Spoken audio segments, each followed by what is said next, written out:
हृदय से न जाए। भगवान मुस्कुराए और कहे, प्रदीक्षण अब मैं आगे बढ़ना चाहता हूँ, तुम्हारे गुरुदेव के यहाँ जाना चाहता हूँ।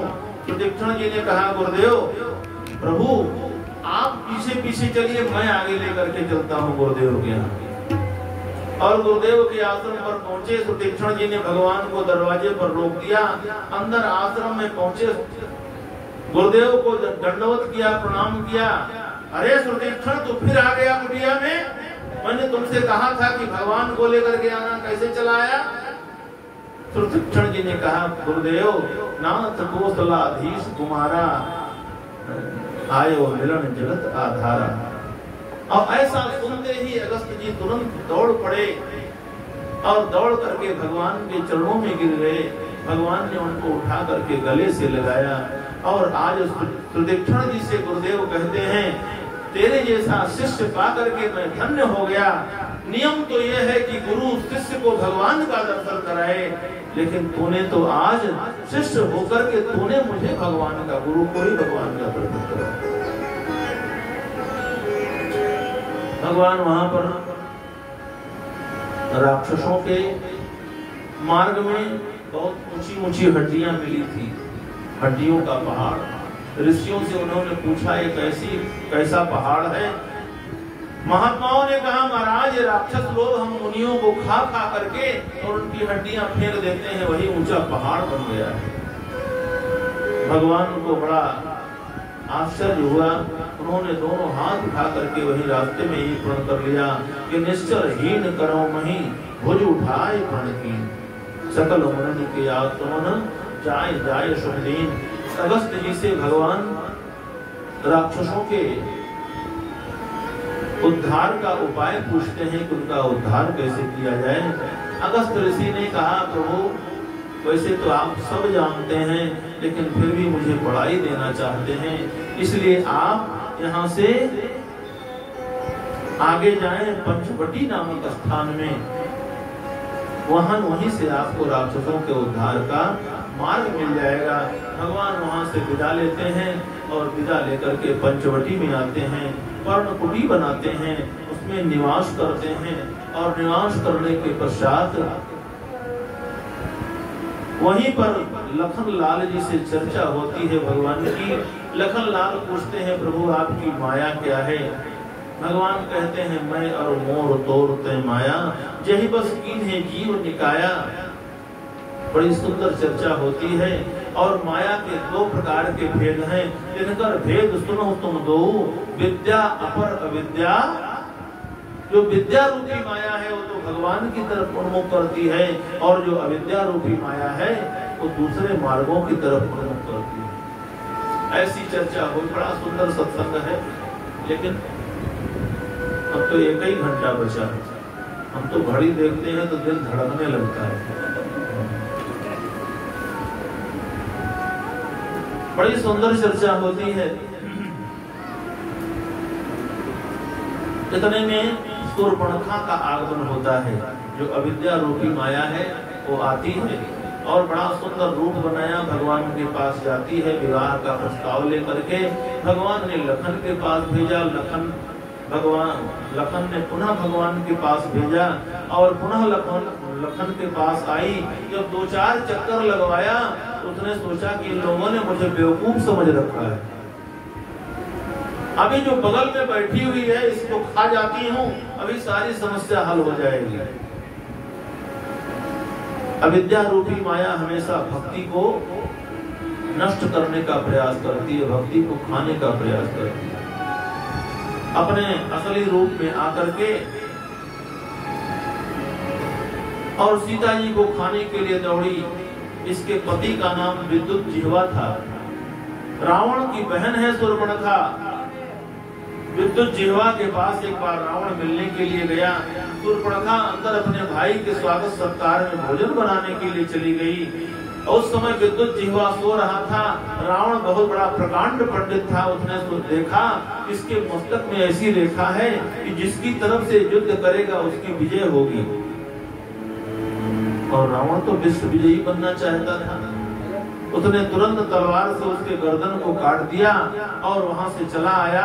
शूर्पणखा आती है, अपने पति को मृत अवस्था में पाती है, बाल खुले छोड़ दिए और कहा, रावण तुमने हमारे पति को जो है मार दिया, हमें विधवा बना दिया। मैं तुम्हारे लंका की ईंट से ईंट जब तक नहीं बजाऊंगी तब तक इन बालों को मैं नहीं बांधूंगी। और वही बात आकर के भगवान से कहती है, प्रभु तुम समपुरुष नमो समनारी, यह संयोग विधि रचा विचारी। तुम्हारे जैसा पुरुष नहीं, मेरी जैसी नारी नहीं, दोनों की प्रतिज्ञा एक है, निश्चरहीन कराऊं नहीं, इसलिए आप मुझसे विवाह कर लीजिए, सब जो है हमसे संधि कर लीजिए, मैं राक्षसों को लाती जाऊंगी, आप मारते जाना। भगवान ने लक्ष्मण को इशारा किया, लक्ष्मण ने अति लाघव अत्यंत शीघ्रता के साथ उसके नाक और कान काट दिए और उसी की हाथ पर रख करके उसे पुनः मानो रावण को चुनौती दे दिया। शूर्पणखा जाती है और उसी का भाई उसी जंगल में खरदूषण रहते थे। खरदूषण ने सुना बहुत बड़ी 14,000 सेना जो किसी के द्वारा न मारी जाने वाली ऐसी सेना को लेकर के आता है। लखनलाल जी सीता जी को लेकर के गुफा में चले जाते हैं। भगवान राम स्वयं युद्ध करते हैं, क्योंकि भगवान राम कभी भी किशोरी सीता जी के सामने किसी राक्षस का वध नहीं करते हैं, क्योंकि सीता जी साक्षात करुणा की मूर्ति हैं, करुणा की सागर हैं, भक्ति हैं। इसलिए किसी जीव के ऊपर जब आपत्ति विपत्ति आती है तो भगवान से निवेदन करती है, प्रभु छोड़ दीजिए ना, क्यों मार रहे हैं। इसलिए भगवान कभी सीता के सामने किसी राक्षस का वध किया हो तो बताइए।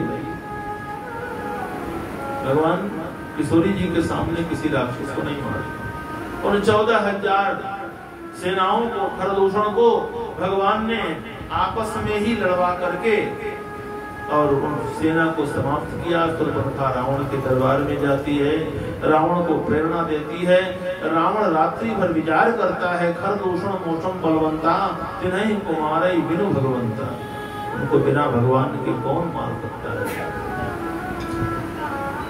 और अगर भगवान ने अवतार ले लिया है तो वही है भजन तामस देहा, मन क्रम वचन मंत्र दृढ़ एहा। इसलिए तहिसन जाय बैर हठ करी हो, प्रभु सर प्राण तजे भव तरी हो।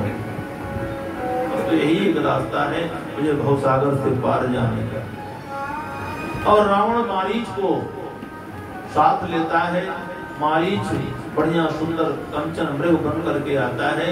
सीता जी ने आज पहली बार, उससे पूर्व में ही भगवान ने सीता जी को अग्नि के हवाले कर दिया और अग्नि में से वेदवती जो पूर्व जन्म में भगवान को पति के रूप में जिसने तपस्या किया था, अग्निदेव ने उसी को सीता के प्रतिबिंब के रूप में भगवान के बगल में विराजमान किया। और फिर उन्हीं सीता ने जो माया की सीता है, माया की सीता की दृष्टि माया में गई, माया मृग में, और उन्होंने कहा कि इस मृग का सुंदर छाला हमें ला करके दीजिए। भगवान देवताओं का कार्य समझ करके उड़ते हैं। लक्ष्मण को वहां रखवाली में रखा और उस माया मृग के पाछे भगवान दौड़ते हैं और जाकर के बहुत दूर जब ले गया तो भगवान ने उसको बाण मारा है। और पहले तो उसने लक्ष्मण का नाम लिया बहुत जोर से, लक्ष्मण कर प्रथम ही लय नामा, पाछी सुमेरे से मन मोहरा। राम जी का नाम लेकर के उसका उद्धार हो गया। इसी बीच में रावण जाता है और सीता जी को भिक्षाटन के बहाने, सीता जी ने लक्ष्मण को भी राम जी के पीछे भेज दिया, जाओ देखो लगता है तुम्हारे भाई जो है संकट में है। लखनलाल जी लक्ष्मण देखा खींच करके जाते हैं और कहते हैं, माँ इससे बाहर मत निकलना। लखन जी गए, रावण का आना हुआ, अंदर से भिक्षा नहीं लेना चाहा। रावण ने कहा बाहर निकल करके भिक्षा दो। और सीता जी ने लखन की बात न मान करके और भिक्षा देने के लिए रावण को उस लक्ष्मण रेखा से बाहर निकलती है। और ध्यान देना, इसीलिए कहा गया है माताओं बहनों को कभी भी मर्यादा का उल्लंघन नहीं करना चाहिए, नहीं तो मुसीबत में पड़ जाती है। मर्यादा का पालन हमेशा करना चाहिए। और आज सीता जी ने मर्यादा का पालन नहीं किया। एक बात और बता दूं आपको, कि लक्ष्मण जी कोई और नहीं है, ये शेषावतार स्वयं लक्ष्मण जी हैं। और शेष कौन है? शेष जो है ये गुरु की भूमिका में है, ये जीवाचार्य हैं, हम जीवों के आचार्य, हम जीवों के गुरु तो लक्ष्मण जी ही हैं। कहते हैं ब्रह्म सारे संसार में व्याप्त है। बड़े गौर से सुनना एक मिनट। ब्रह्म सारे संसार में व्याप्त है, लेकिन ब्रह्म के संसार में व्याप्त होने के बाद भी अगर कोई जगह बच जाती है, उसी को हम लोग शेष कहते हैं।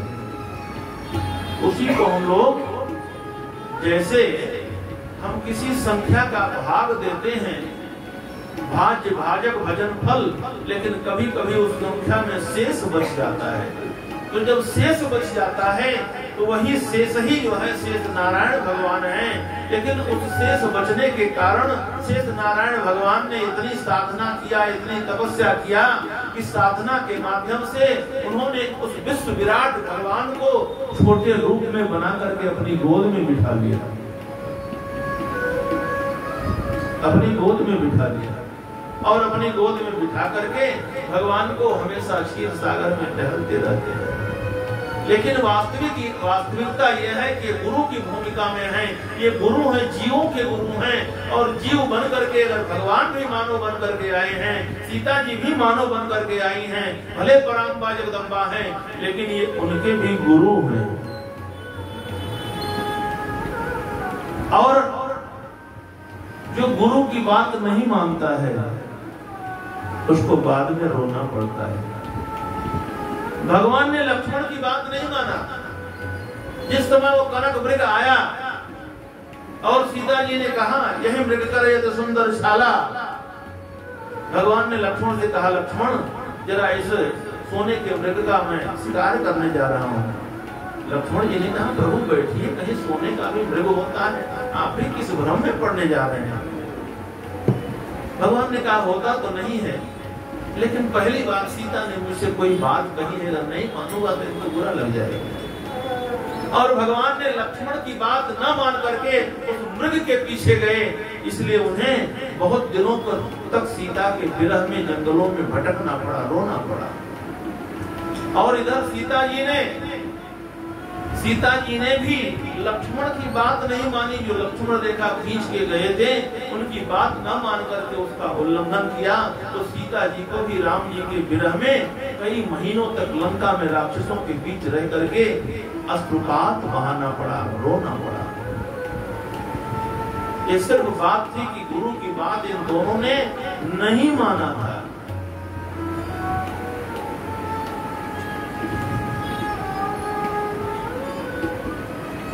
रावण सीता जी का हरण करके ले जा रहा है।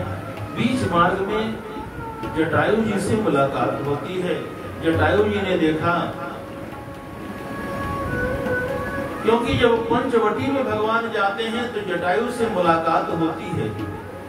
और सीता जी को ले जाकर के उसने रावण की अपने अशोक वाटिका में रख दिया। लेकिन बीच में जटायु जी का पंख कटने के कारण गिर गए जटायु जी। इधर सीता जी को खोजने के लिए भगवान आते हैं। सीता जी को लक्ष्मण जी से मुलाकात होती है। लक्ष्मण जी से भगवान कहते हैं, लक्ष्मण लगता है मम मन सीता आश्रम नहीं, लगता है सीता जी आश्रम में नहीं है।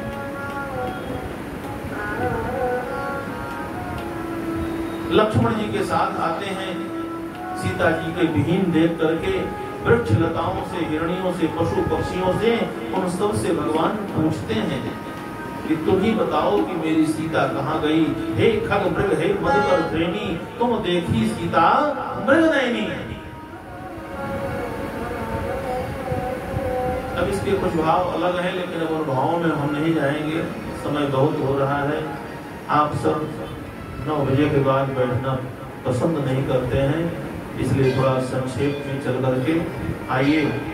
भगवान सीता जी के विरह में जंगल में इधर उधर भटक रहे हैं।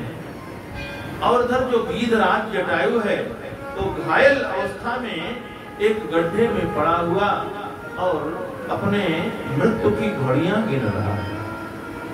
कि गीधराज जटायु कौन है। ध्यान देना,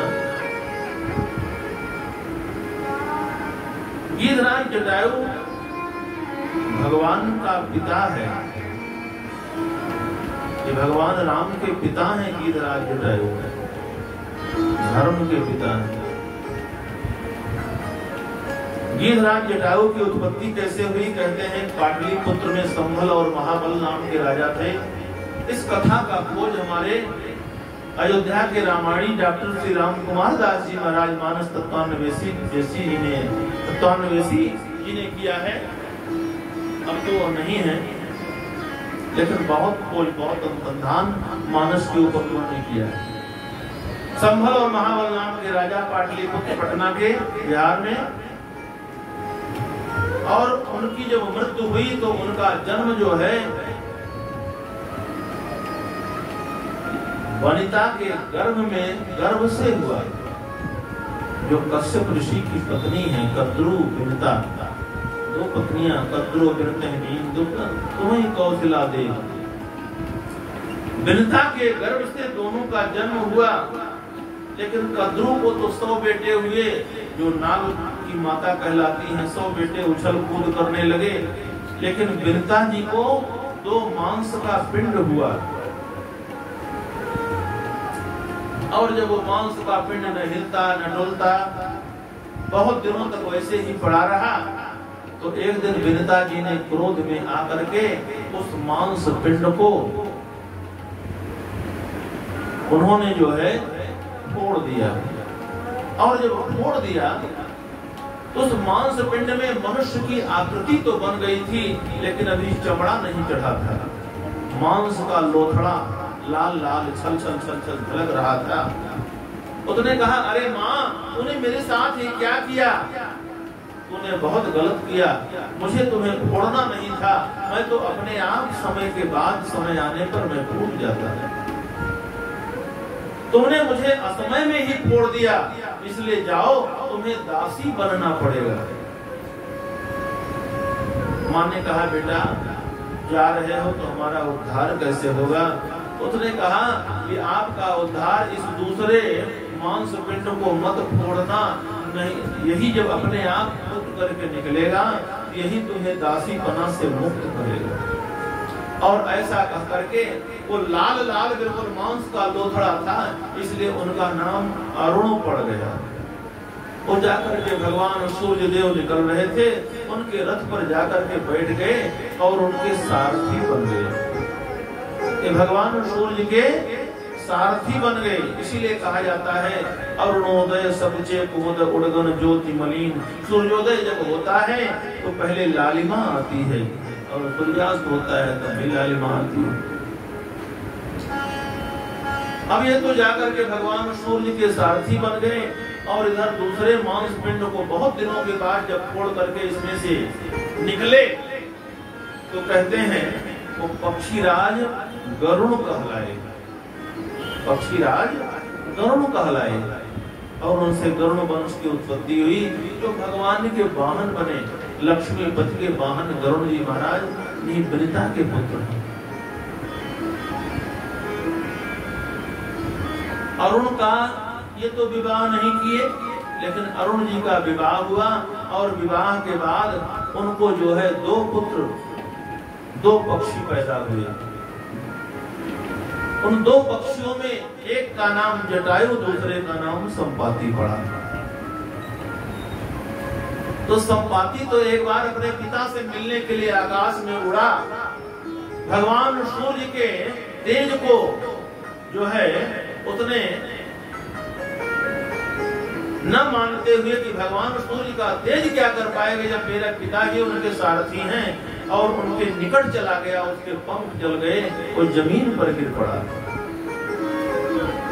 चंद्रमा नाम के मुनि ने कहा, समय आने पर तुम बंदरों की, भालुओं की तुम्हें जब मिलेंगे, सीता की खोज के लिए जाएंगे, उनको तुम सीता का पता बता देना, उनके स्पर्श से तुम्हें पुनः पंख मिल जाएंगे। जब यही पंख करो से नहीं चलता।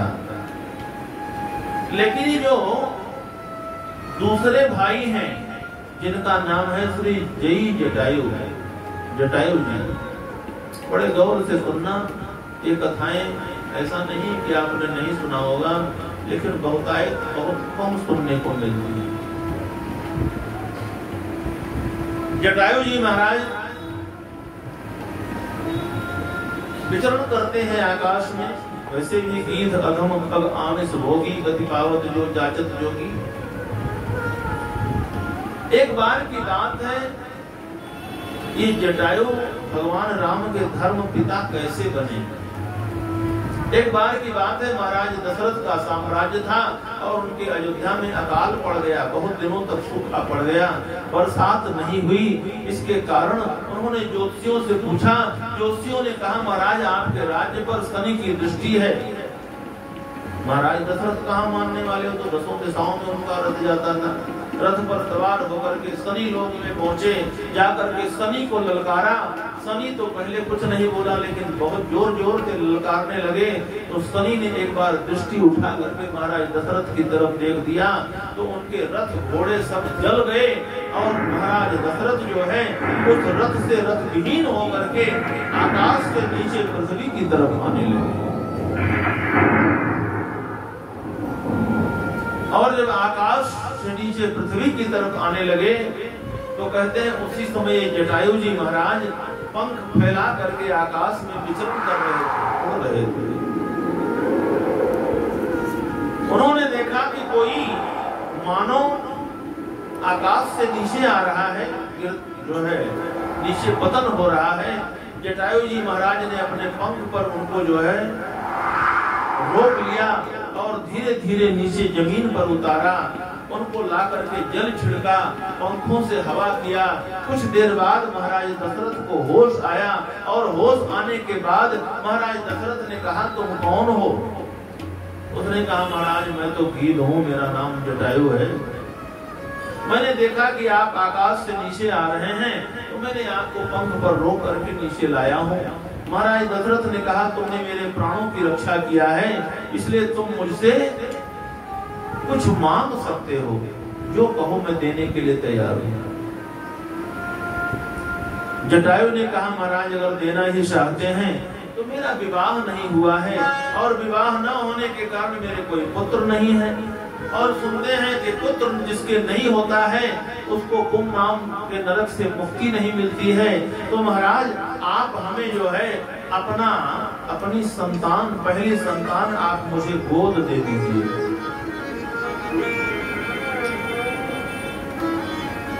महाराज दशरथ ने कहा कि भैया अभी तो मेरे कोई संतान है नहीं, लेकिन ठीक है मैं वचन देता हूँ। रघुकुल रीत सदा चली आई, प्राण जाई पर वचन न जाई। मैं वचन देता हूँ कि अगर पहला बेटा जो होगा उसे मैं तुम्हें आज ही से गोदनामा लिख देता हूँ। अगर मुझे बेटा हुआ तो पहला बेटा आपका। ऐसा कह करके महाराज दशरथ जाते हैं, पुनः रथ को सजाया और फिर शनि लोक में गए। शनि ने सोचा कि फिर आ गए। उन्होंने कहा महाराज आप हमसे युद्ध क्यों करना चाहते हैं।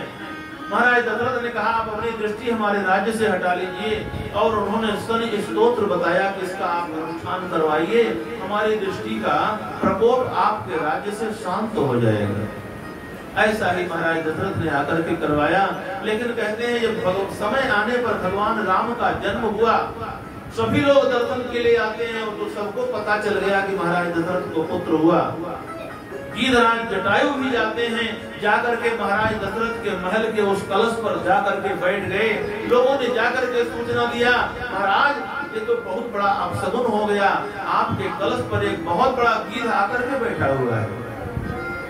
महाराज दशरथ को अपनी दी हुई बात याद आ गई।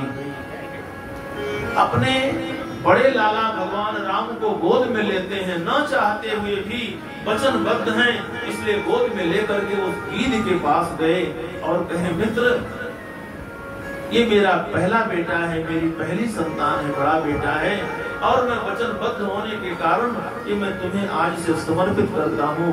जो मैंने वचन दिया था तुम इसे आज से गोद ले लो। गीधराज जटायु ने अपने तरीके से पंखों से उस बालक को हवा आदि किया, चुचकारा पुचकारा, प्यार किया, लाड़ लड़ाया और कहा मित्र मैं तो सड़ा गला मांस खाने वाला, मैं तुम्हारे जैसे अपने इस बेटे का पालन पोषण कैसे करूंगा? इसलिए जाओ, हम मित्र होने के नाते आज से मैं अपनी धरोहर तुम्हारे पास रखता हूँ। समय आने पर जब समय आएगा तो मैं अपने पुत्र को अपने पास बुला लूंगा।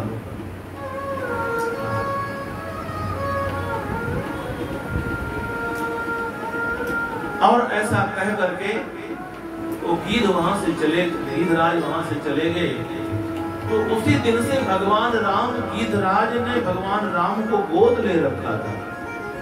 इसीलिए तो भगवान राम जब गीध से मिलते हैं तो गीध से कहते हैं, तात कर्म निज ते गति पाई। तात कहते हैं पिता को। भरतलाल जी भी ननिहाल से आते हैं तो तात तात हा तात पुकारी, परे भूमि तल व्याकुल धारी। तो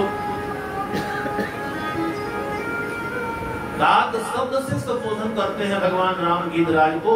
और जब पंचवटी में भगवान राम आए हैं, गीध ने आकर के उनसे मुलाकात किया है, परिचय प्राप्त किया है और कहा, प्रभु आप यहाँ कुटिया बनाइए, मैं इस कुटिया की रखवाली करूंगा। यहाँ राक्षस बहुत रहते हैं, ये मेरी नजरों में रहेगा।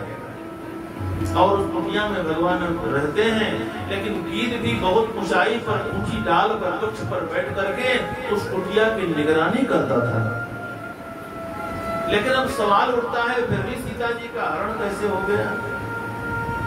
तो कहते हैं उस समय दिन का समय था और वो गीधराज अपने भाई संपाति से समुद्र के तट पर मिलने के लिए गया था। और इसी मध्य में हिरण आता है, इसी मध्य में रावण आता है, सीता का हरण करता है। उधर से गीधराज जटायु अपने भाई से मिल करके आ रहे हैं, इधर से रावण सीता जी को लेकर के जाता है। मार्ग में मुलाकात होती है, युद्ध होता है। एक बार तो रावण को भी इसने मूर्छित कर दिया। चोचन मार विदारिस देही, दंड एक भई मूर्छा देही। तब सक्रोध रावण खुशियाना, काट से पंख कराल को पाना। पंखों को काट दिया। गीधराज जटायु राम राम करते हुए नीचे गिर पड़ा। सीता जी को ले जाकर के रावण शोक वाटिका में रखता है। भगवान इधर से रोते विलाप करते हुए जा रहे हैं। मार्ग में गीधराज जटायु से मुलाकात होती है। आगे बढ़ा गीध पद देखा, सुमिरत राम चरण जिन्ह देखा। भगवान ने जाकर के गीध के पास जाकर के कहा, तुम्हारी ये दशा किसने किया? गीधराज जटायु नेत्र बंद किए हुए है, सोचता है पता नहीं कौन है, ये मेरा हाल चाल पूछ रहा है, मैं इसको देखूंगा और ये मुझे देखेगा, ये मुझे देख करके रोएगा, मैं इसको देख करके रोऊंगा। इससे अच्छा आंख बंद ही किए रहूं तो ठीक है। जब गीधराज ने आंख नहीं खोला, भगवान गीधराज के सिर को लेकर के अपने गोद में रख लेते हैं। राघव गीध गोद कर लीन्यो। अब तो गीधराज जी का ही ऐसा प्रसंग है कि 2 घंटा और चले तो कभी समाप्त नहीं होगा। लेकिन आइए संक्षेप में भगवान का संवाद होता है गीधराज से। भगवान कहते हैं, गीधराज कहो तो तुम्हें। लखन से पूछते हैं, लखन कोई दवा हो तो बताओ। ये गीधराज घायल है। लखन लाल जी ने कहा, प्रभु दवा तो आपके ही हाथ में है, आपके ही हाथ में। मेरे हाथ में? हाँ। भगवान अपने हाथों का स्पर्श कराते हैं। गीधराज की वाणी निकलती है। गीधराज ने नेत्र खोल करके देखा, आश्वस्त हुआ। भगवान से कहता है, प्रभु लय दक्षिण दिश गयो गोसाई, बिलपति अति पुररी की नाई। रावण ने सीता जी का हरण किया है और दक्षिण दिशा की तरफ गया है। भगवान ने कहा, गीधराज कहो तो तुम्हें हम ठीक कर दें। गीधराज ने कहा, प्रभु मैं सड़ा गला मांस खाने वाला इस शरीर को रख करके क्या करूंगा? मुझे तो अब आप विदा दीजिए, मैं अब चलना चाहता हूँ। भगवान ने कहा, ठीक है गीधराज, मैं तुम्हें अपना धाम प्रदान करता हूँ। गिरिराज ने कहा प्रभु ये आपकी कृपा है।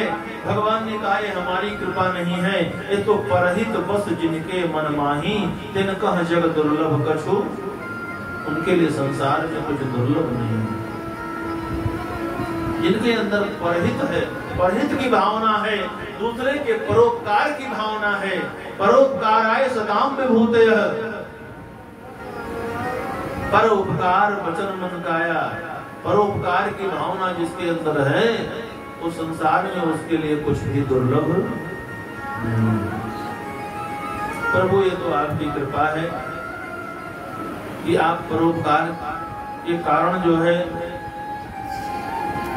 लेकिन मैं जा कहाँ रहा हूँ? भगवान ने कहा कि मैं तुम्हें वहीं भेज रहा हूँ जहाँ मेरे पिता महाराज गए हैं।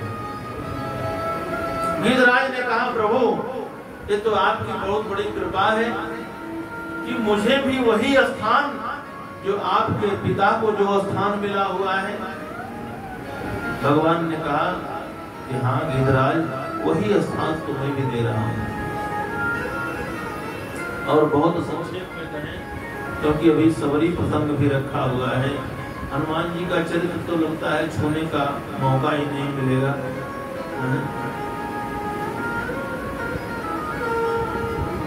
भगवान ने कहा ठीक है गिरिराज जाओ, हमारे लोक को तुम जाओ जा करके, लेकिन एक बात कहना चाहता हूं कि सीता हरण की बात जाकर के हमारे पिता को मत बताना।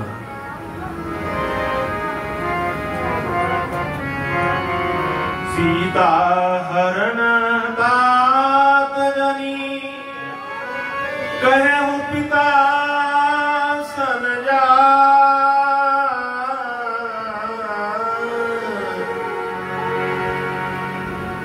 सीता हरण की बात हमारे पिता को जाके मत बताना।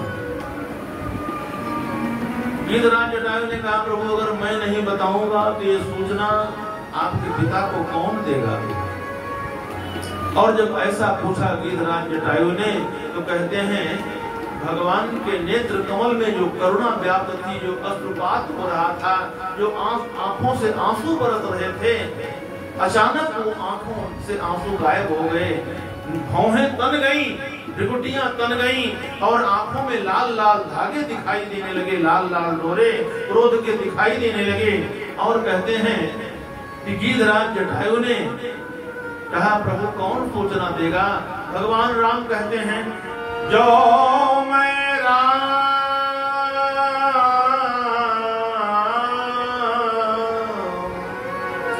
जो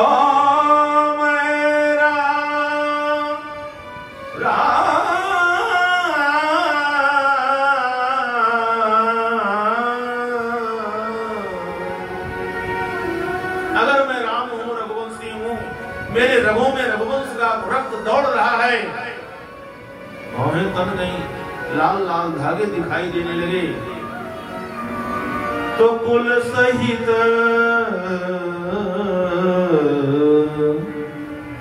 कही दशा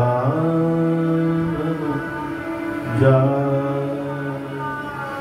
अगर मैं राम हूँ, सूर्यवंशी राम हूँ, क्षत्रिय हूँ, तो पूरे कुल खानदान के साथ रावण जाकर के हमारे पिता को बताएगा कि मैंने आपके वंश से शत्रुता किया, इसके कारण मुझे मरना पड़ा। गिरिराज जटायु मुस्कुराने लगे, कहने लगे वाह प्रभु आपके पिता तो पिता है, इसलिए वही परम पद, वही पिता का पद, और मुझे आपकी कृपा है इसलिए मुझे वही आपके पिता वाला पद, वही स्थान। लेकिन रावण वो तो आपका शत्रु है, उस पर न तो आपकी कृपा है न उसने कोई अच्छा कर्म किया है, फिर भी उसको भी वही पद। निर्वाण दायक क्रोध जग दायक क्रोध जग भगति अब सही बस करी, भगति अब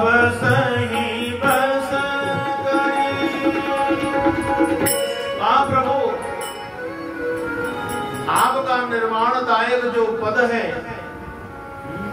कृपा वाले को भी और जो आपसे शत्रुता करता है उसको भी वही पद, ऐसे आप करुणा धनी हैं।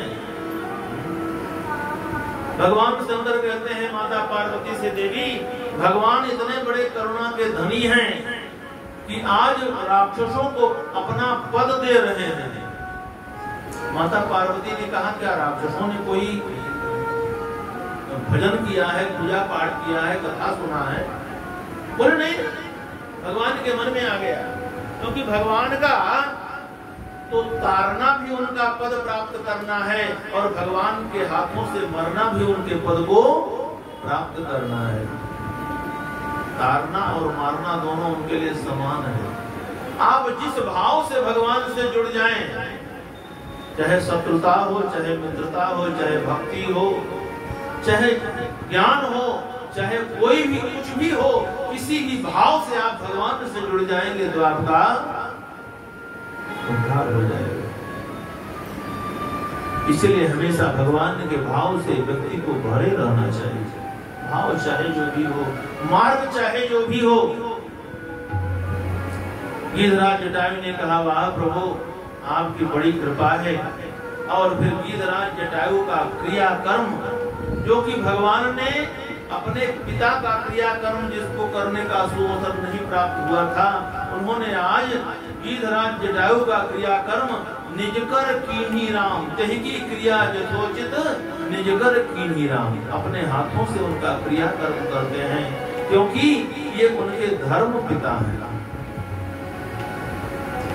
और धुआं उठा, भगवान ने कहा जाओ जाओ तुम जाकर के और हमारे लोक को जाओ।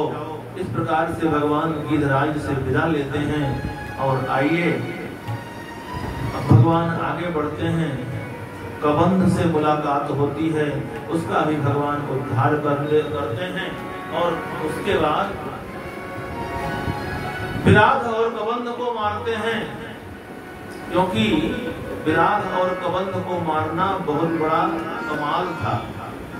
उसको ऐसे नहीं मारा जा सकता। उन लोगों ने, उन दोनों ने खुद अपनी मुक्ति का उपाय भगवान को बताया, उस विधि से भगवान ने मारा और उसको गति प्रदान करके काहि देई गति राम उदारा, काहि देई गति राम उदारा, सबरी के आश्रम पगुधारा, सबरी के आश्रम पगुधारा,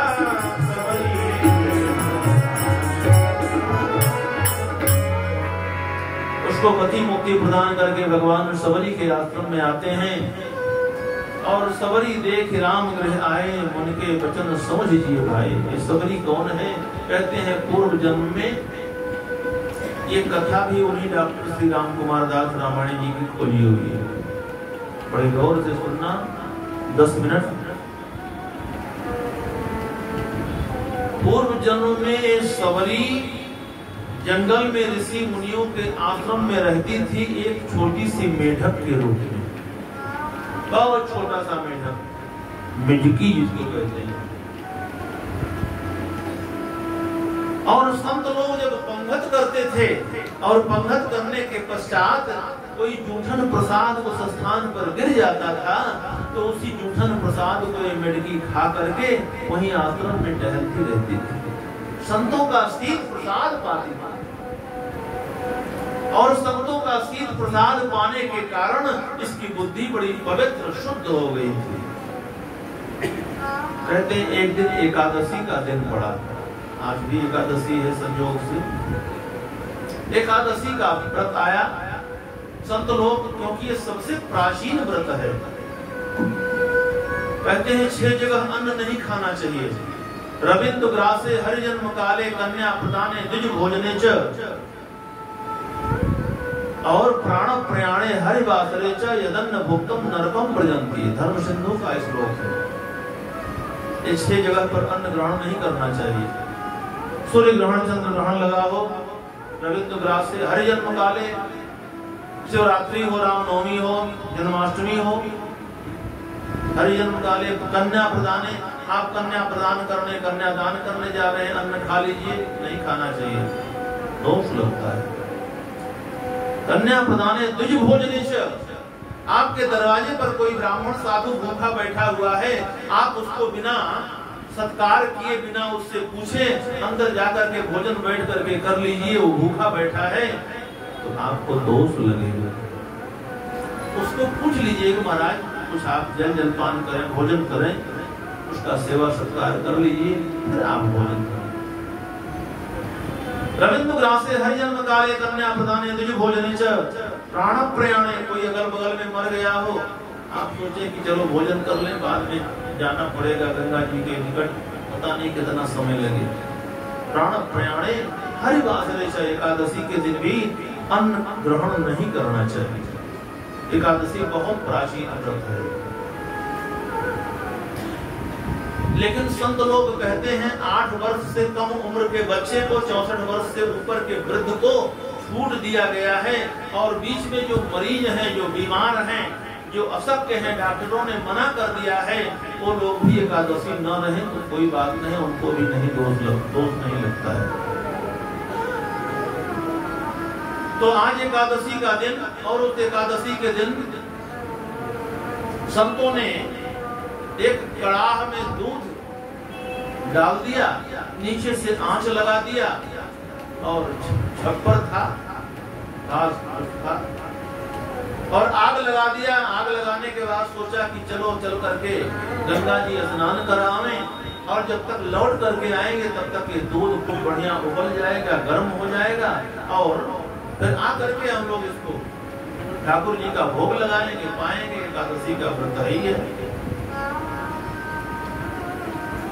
चले गए महात्मा लोग, लेकिन वो छोटी सी मेढकी जो थी वो उसी आश्रम में रहती थी। कोई संत उसका विरोध भी करते थे, इसको भगा दो यहाँ से। कोई संत कहते रहने तो पड़ी रहने तो क्या हर्ज है, क्या नुकसान कर रही है हमारा। लेकिन कहते हैं कि एक सर्प उस छप्पर के अंदर जो है चढ़ा, अंदर चढ़ करके, और अचानक प्रारब्ध उस खौलते हुए गर्म दूध में वो सर्प कड़ाह में गिर गया, और गिर गया। पहले तो मर गया, पहले नीचे गया, फिर धीरे धीरे ऊपर आकर के तैरने लगा। इस सारा दृश्य वो छोटी सी मेढक देख रही है। उसने सोचा महात्मा लोग आएंगे, दूध जहरी, हाँ धीरे धीरे उस सर्प उसी में बैठ गया, पहले ऊपर आया फिर बाद में बैठ गया। उस मेढकी ने सोचा कि संत लोग तो आएंगे, इस दूध का पान करेंगे, और इसमें विष फैल गया है और संतों की मौत हो जाएगी, और मैंने इन संतों के आश्रम में रह करके, इनके चरणों में रह करके मैंने इनका जूठन प्रसाद खाया है, मुझे चाहे जो भी हो जाए इनका प्राण बचाना चाहिए। उस मेढकी ने भी उस दूध में कूद करके अपने शरीर को परित्याग कर दिया, और जब शरीर का परित्याग कर दिया तो मेढक तो ऊपर आकर के तैरने लगी। उधर से महात्मा लोग आए, देखते हैं कि दूध में तो वही मेढकी तैर रही है। किसी ने कहा मैं रोज कहता था इसको जल्दी से भगाओ, आप लोग नहीं मानते थे, देखो आज सारा दूध खराब कर दिया इसने। संत लोगों ने कहा तो दूध खराब हो ही गया है, चलो इसको दूर ले जाकर के फेंक दो। संतों ने ले जाकर के उस कराह के दूध को दूर बाहर फेंका, तो उसमें से नीचे वही बैठा हुआ जो नीचे बैठ चुका था मरने के बाद, वो सर्प निकला। संतों ने कहा अरे ये तो सर्प मरा हुआ है। ध्यान लगाया, क्या बात है, क्या लीला है। तब ध्यान में आया कि वो इस मेढकी ने तो अपने हम लोगों के प्राणों की रक्षा करने के लिए अपना प्राण न्यौछावर कर दिया। संतों ने आशीर्वाद दिया, जाओ तुम्हारा कल्याण हो, तुम्हें भगवान की भक्ति प्राप्त हो। और वही मेढकी दूसरे जन्म में रानी के रूप में आती है, राजा से उसका जन्म होता है। राजा की पट्ट महिषी, कुंभ लगा तीर्थराज प्रयाग में, राजा के अनुसार वहाँ शिविर लगाया गया। संतों को भजन करते हुए इसने देखा, राजा से उन संतों के मध्य में जाने के लिए निवेदन किया। राजा ने लोक लज्जा के कारण रानी को मना कर दिया। अर्धरात्रि में वो उठी, जा करके संगम के तट पर, संगम के जलधारा में उन्होंने गोता लगाया और अपने शरीर का परित्याग कर दिया। लेकिन शरीर परित्याग करते समय उन्होंने तीर्थराज प्रयाग से कहा, हे प्रभु, मुझे अगला जन्म चाहे जो भी देना, लेकिन मुझे रानी मत बनाना, मुझे रानी मत बनाना। और फिर उसने अपने शरीर का परित्याग कर दिया। राजा सुबह उठे, जाल डलवाया, रानी का शरीर तो मिल गया, लेकिन रानी जा चुकी थी। और दूसरा तीसरा जन्म उन्हीं का एक भील राजा के यहाँ हुआ, सबर राजा के यहाँ हुआ, और उनकी पुत्री के रूप में, इनके नाम का पता नहीं, लेकिन सबर जाति में इनका जन्म हुआ, इसलिए इसको सबरी के नाम से जाना जाता है। कन्या विवाह के योग्य हो गई। धीरे धीरे वृक्षों से, पत्र पुष्पों से जंगल में लगता था बात कर रही है, मानो पत्तों में, वृक्षों में बात हो रही है। पत्ता बोला डाल से कि सुनहु तात मम बात,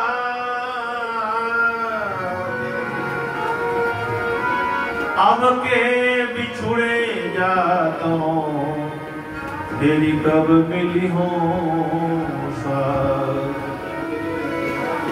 डाल कहता है पत्ते से,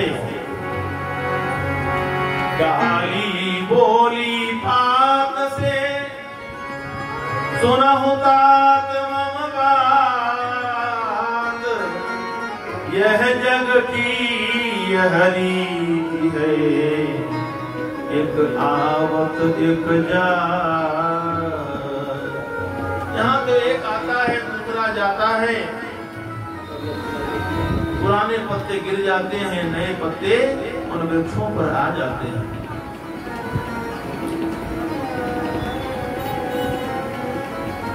इस तरह से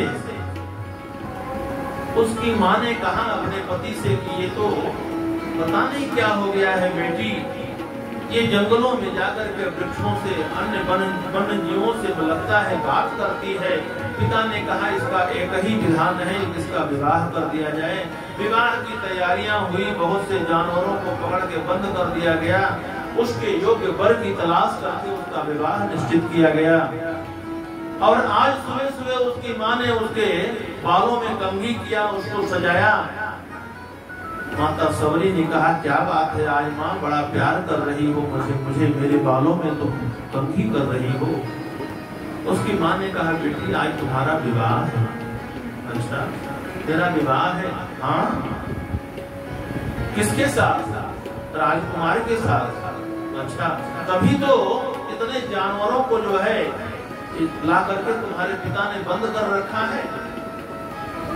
और जब ऐसा सुना सबरी मैया ने तो कहते हैं माँ के हाथ को झटक दिया और कहा छोड़ छोड़ माँ, मैं मांग ना कढ़ाऊंगी, मुझे मांग नहीं कढ़ाना है।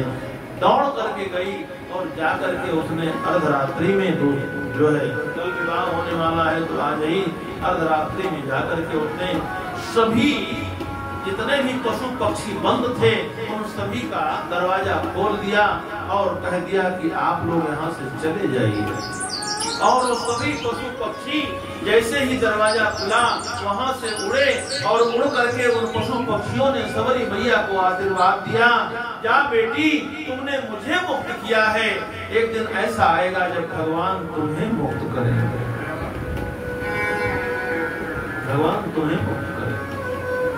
सबरी भी वहां से भगी और जाने के बाद कहते हैं सबर राजा ने भी तमाम अपने सैनिकों को भेजा सबरी की तलाश में, बेटी की तलाश में, लेकिन सबरी भी भागने भागते भागते भागते भागते कहते हैं जब भागने में असमर्थ हो गई, एक बहुत ऊंचे वृक्ष पर चढ़ करके बैठ गई। सभी खोजने वाले कई दिन तक खोजते रहे, सबरी का आता पता नहीं मिला। तो लोगों को लगा कि लगता है कोई हिंसक जानवर, किसी हिंसक जानवर ने खा लिया होगा। लौट गए, लेकिन सबरी जंगल में करती क्या, रहती कहाँ? क्या करती? सबरी सोचती है कैसा विधान है कि घर में मेरा रहने का मन नहीं है और आश्रम में मुझे कोई आश्रय नहीं देता है, क्योंकि उस समय स्त्रियों को आश्रम में प्रवेश नहीं मिलता।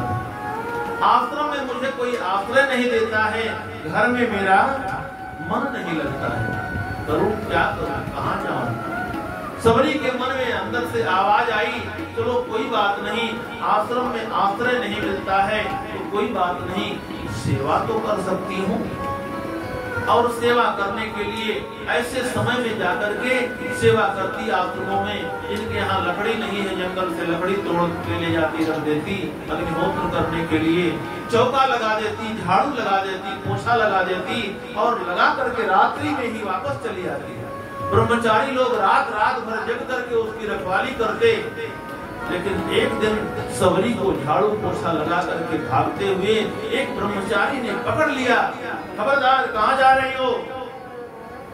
पकड़ करके उसे गुरुदेव के पास आश्रम के जो महंत थे उनके सामने पेश किया गया। आश्रम के महंत के सामने वो सबरी थर-थर कांप रही है बालिका। आश्रम के महंत ने कहा, बेटी तुम कौन हो? सबरी ने कहा, बाबा ये तो मैं भी नहीं जानती हूँ मैं कौन हूँ, मैं सबर जात में जन्मी, मैं अछूत हूँ, मैं बहुत छोटी जाति की हूँ, ये काम क्यों करती हो? धन्य था वो समय जब सेवा दिखाई देती थी, सेवक दिखाई नहीं देते थे, लेकिन आज तो सेवक दिखाई देते हैं, सेवा ही नहीं दिखाई देती। तुम कौन हो बेटी? मतंग ऋषि ने कहा, तुम निर्भीक होकर के बताओ। उसने बताया, मैं बाबा सेवा करना चाहती हूँ, मेरा घर में मन नहीं लगता है, आश्रम में कोई आश्रय नहीं देता है। मतंग ऋषि ने कहा, बेटी आज से तुम इसी आश्रम में रहोगी। बाबा समाज आपको क्या कहेगा? मतंग ऋषि ने कहा, बेटी मेरा नाम मतंग है, मतंग का मतलब हाथी होता है। हाथी किसी के भौंकने, कुत्ते के भौंकने की परवाह नहीं करता है, हाथी तो अपने मस्ती हुई मजे हुए चाल में चलता जाता है। मेरा नाम मतंग है, आज से तुम इसी आश्रम में, दुनिया कुछ भी कहे मुझे इसकी परवाह नहीं है। काम क्या करना पड़ेगा? तुम्हें आज से कोई काम नहीं करना है बेटी। फिर भी मतंग ऋषि ने कहा, बेटी आज से तुम राम राम राम राम राम का जाप कर। उसी आश्रम में रह करके और वो सबरी भगवान का भजन करने लगी। और फिर समय आने के उपरांत, कुछ समय के पश्चात महात्मा मतंग के ऊपर निर्वाण का समय आया और अपने प्राणायाम से जो है निवृत्त होकर के मतंग ऋषि अपने परम धाम को जाने लगे, अपने शरीर को छोड़ने के लिए तैयार हुए। सभी ब्रह्मचारी गुरुदेव के पास समीप एकत्रित हैं। किसी ब्रह्मचारी ने जाकर के माता सबरी को सूचना दिया, सबरी गुरुदेव जा रहे हैं। सबरी इतनी सरल, उसने कहा गुरुदेव के पास दौड़ी दौड़ी आई, गुरुजी आप कहाँ जा रहे हैं? गुरुदेव ने कहा, बेटी वहीं जा रहे हैं जहाँ सब लोग जाते हैं। तो गुरुजी मैं भी चलूं? बोले नहीं बेटी अभी तुम नहीं जा सकती हो। बोले फिर भी आप कहाँ जा रहे हैं? बोले भगवान के धाम को जा रहे हैं। कब लौट करके आएंगे? गुरुजी ने कहा, बेटी वहां से लौट करके आना कैसा, वो तो यद गत्वा न निवर्तन्ते तद धाम परमं मम। वहां से जाने के बाद आना कहाँ होता है? तो गुरुजी आप जा रहे हैं, मैं क्या करूं? गुरुजी ने कहा, बेटी तुम इसी आश्रम में रहो, बस भगवान का नाम लेते रहना। बोले भगवान मुझे कब मिलेंगे?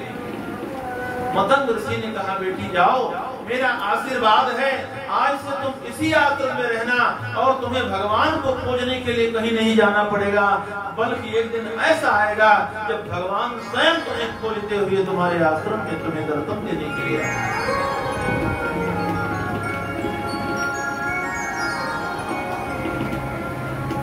और तब ऋषि ने अपने प्राणों का परित्याग कर दिया और आज से सबरी उसी आश्रम में रह करके भगवान के आने का बाट देख रही है।